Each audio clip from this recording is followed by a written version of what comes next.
আমাদের প্রত্যেকটা ইউনিয়নে একটা কল্যাণ কেন্দ্র আছে না, সেখানে একজন চিকিৎসক থাকে না, সেখানে একজন মেডিকেল থাকে না।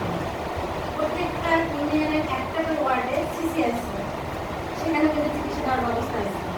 তাহলে তুমি এক্সেস জায়গা নিয়ে কেন তুমি বলো তোমার ইনসুলিন দিচ্ছে শুরু একটু পরে ওই রোহিণী বলতেছে বাবা আমার মাথা গেল শরীর কাঁদতেছে, সে ওখান থেকে চলে মানে পড়ে গেলাম মেঝে। দেন করণীয় ইনসুলিন দিতে গেলে আধা ঘন্টার মধ্যে দুটোকে খাবার দিতে হবে। খাবার রেডি করে ইনসুলিন দিতে তোমার কাছে কোনো খাবার নেই। সে বলছে যে বাবা আমি তো ইনসুলিন দিই, তো দিই আমার সামনে গেছে, তুমি একটা ইঞ্জেকশনের পরে আমাকে দিয়ে দাও। ওই ইনসুলিন দেওয়ার সঙ্গে সঙ্গে রুগীটা উঠছে মানে অজ্ঞান হয়ে গেছে, তখন কোনো প্রবলেম নেই। তুমি বললা যে ম্যাডাম আমরা খাবার পানি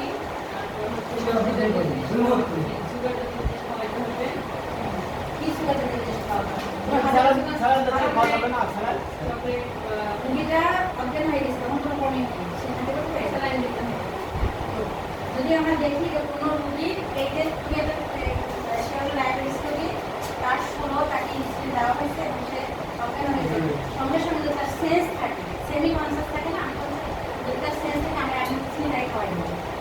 খাওয়াইতে একটু কিছু পানি দিয়ে বলে যে বাবা রেখে দেন, তাহলে একটা সেন্স হয়ে যাবে, এক ইনসুলিন।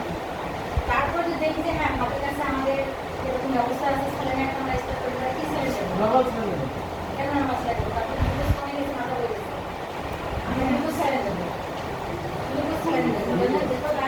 তার এই যেহেতু তার শাটডাউন হয়ে গেছে, কমে গেছে, আমি গ্লুকোজ দিয়ে আমাদেরকে বানাতে পারি এবং অবশ্যই আমরা তখন তাকে কি করবো, এই পার্টিটা হসপিটাল।